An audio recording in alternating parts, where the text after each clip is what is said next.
If you're a bad police officer who's determined to make a false arrest, how would you do it? I'm not talking writing a ticket. I'm talking about making a custodial arrest. Handcuffs, searches, go to jail, the whole 9 yards. If you're going to make a false arrest, you have to make contact with someone. And what's the easiest and the quickest way to make contact with someone?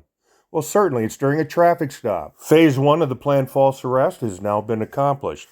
Let's move on to phase 2. Well, phase 2 would be, well, jeepers, if I'm going to make a false arrest, I need to have a crime in order to wrap that false arrest around. So what kind of crime would best lend itself to making a false arrest in the first place? Well, we could neck it down by something called subjectivity. In other words, a lot of the evidence that would be collected by the officer would be open to interpretation. I like that, open to interpretation. It's subjective in nature. That means we want to avoid what's called prima facie evidence, evidence at face value. You can look at it and go, oh yeah, that's evidence of that crime, not a problem. We know that in order to make an arrest, an officer has to establish probable cause. What kind of crime or criminal activity lends itself to an officer manufacturing probable cause? In this case, manufacturing probable cause based upon the officer's interpretation of events, their own interpretation of their observations. Observations and interpretations that could vary between officers. You know what? I could be wrong, but let's say there's a couple of detectives from, I don't know, the Milwaukee Police Department a few years back, right?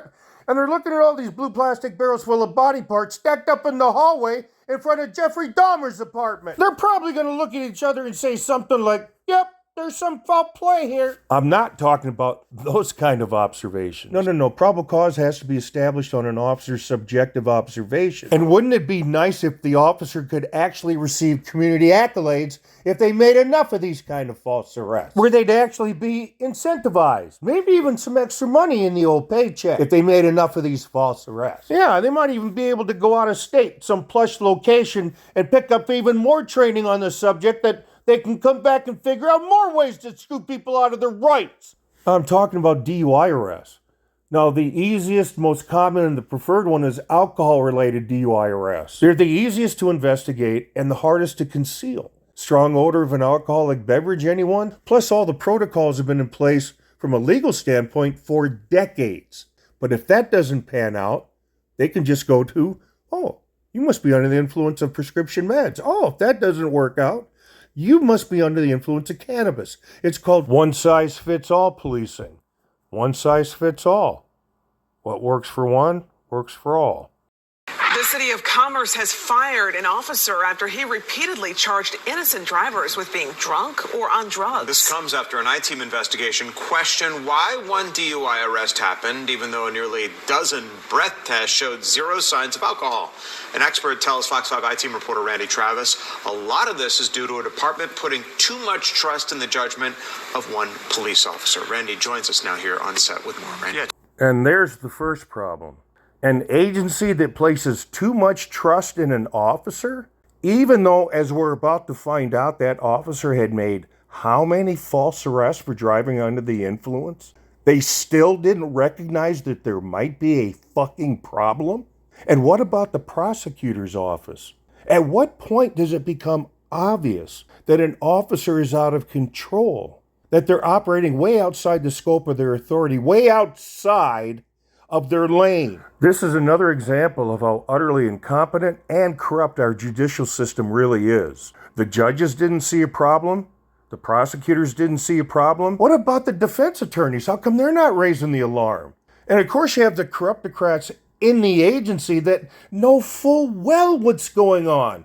You cannot be in law enforcement for any period of time without everybody else knowing your reputation. Everyone who knew the officer and had even the most baseline facts of what was going on knew that he was playing the game. They all knew it. And nobody did a fucking thing. Nobody. And when I say everyone in the agency who knew about what was going on, I mean everyone. Secretaries and janitors. I'm not just talking about the fellow badge toters. And they would have all been laughing about it. This would have been the running joke of the agency. Hey, did you hear about old Schmuckface? Oh, did he do it again? You better believe he did.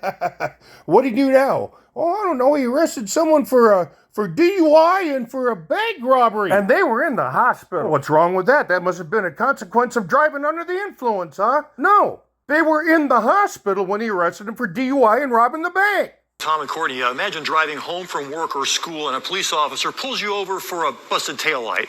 You're not on drugs, but the officer is convinced otherwise. How do you prove to him you're not?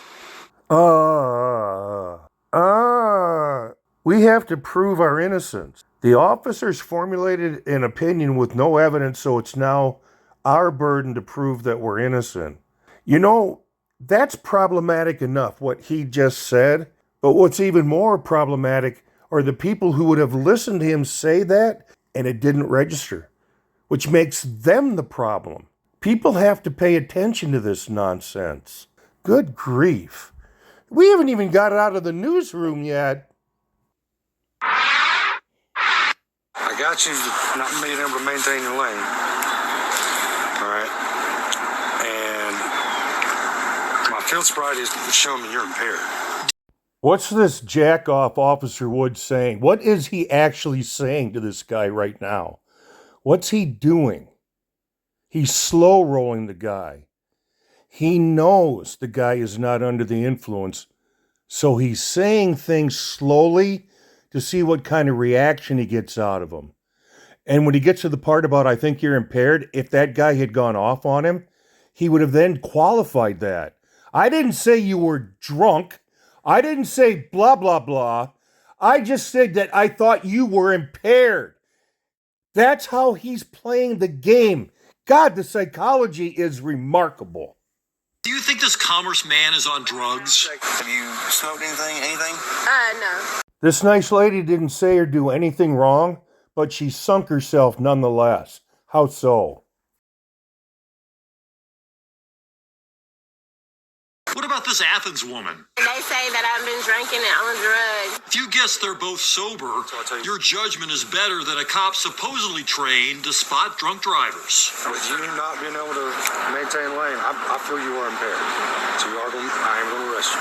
Blood tests eventually proved they had no drugs in their systems and their charges were dismissed. But that was months after Commerce Police Officer Cody Wood started them down a road of humiliation. He's now been fired. He locked me up in front of my child. And I wasn't under the influence of anything. But Shaquila Usher, Logan Phillips, and Christian Exxon are three of the dozen others whose DUI drug cases were also dismissed earlier this month. Instead of giving him a ticket for the taillight, he got a ticket and went to jail for something he didn't do. Logan and Christian say Wood never took them for a blood test. Shaquila's results were not back by the time she went to court. He asked me if I was taking anything. I said, no. Why would I said, no, sir. Why would I be taking anything?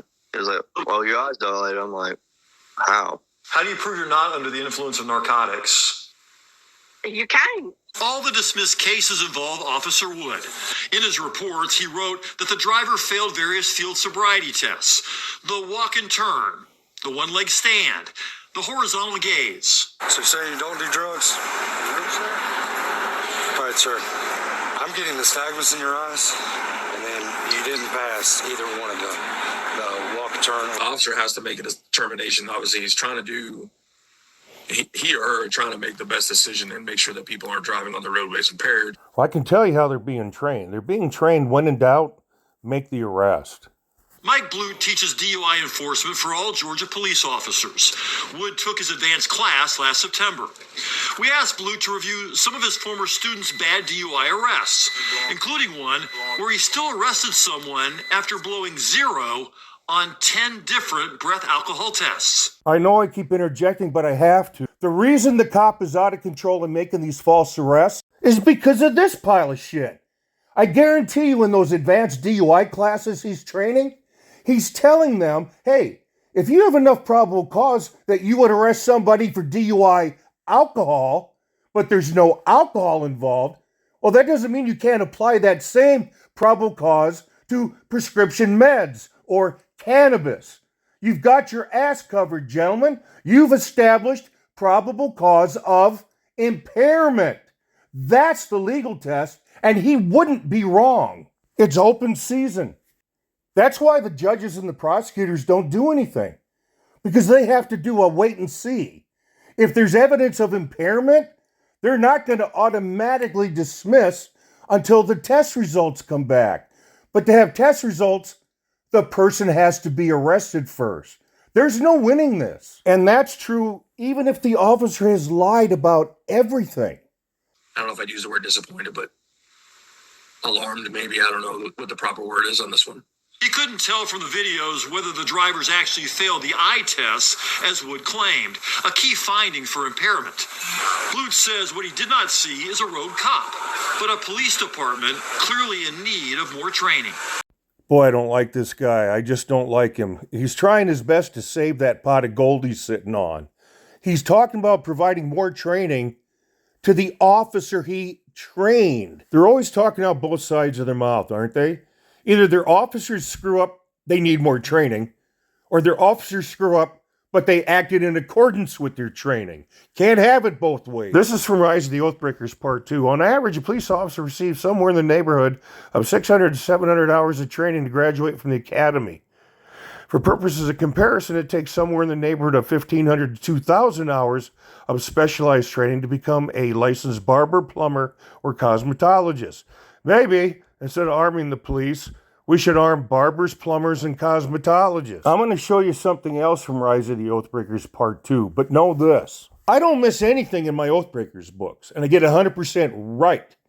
That's why I keep encouraging people, get them in the hands of people in these kinds of positions, in positions of authority. They will get educated. Police must be properly trained on the right subjects, which I am well aware sounds silly and predictably intuitive. Nothing could be further from the truth. We must never assume that police officers are properly trained. Quite often they are not, as evidenced by the videos we see on YouTube. I've heard this, it's the totality of the circumstances. Most officers err on the side of caution rather than, arrest. You notice most of this stuff takes place during traffic stops because once they stop us, they own us. And that's especially true once backup starts to arrive. During a traffic stop, when you're dealing with a cop who's pre-programmed to make a false arrest, how do you think they process everything? Their filter is what I'm talking about. No matter what the person says or does, it's all bad. Because all they have to do is just make shit up anyway. The problem with standardized field sobriety tests is the results are always subjective, highly subjective. And how many times have we seen officers arrest people for DUI as soon as they refuse to take FSTs? It's pure retaliation, but they apply the same lies, the same bullshit. I don't know, guys, what do you think about this? I know my final conclusion just now was a bit doom and gloom, but I think that just reflected the reality of the situation, the facts on the ground as they are. Impaired driving is a sad reality, just like it's a sad reality that impaired drivers hurt and kill innocent people. They need to be taken off the highway. But how do we do that without infringing upon our right as American citizens to freely travel? And it is a problem. That very thing is a problem. We just got done reviewing that case with Officer Wood.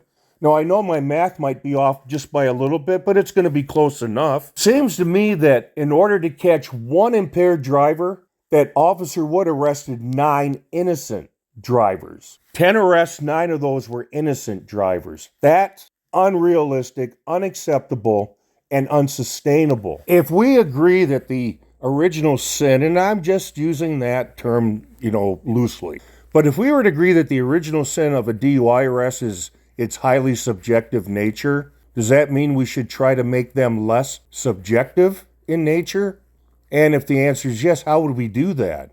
The answer is we can't. That's not realistic. It's never going to happen. It's going to be a failed effort. Does that mean we don't try to do something? Well, of course not. I've got an idea. Do you?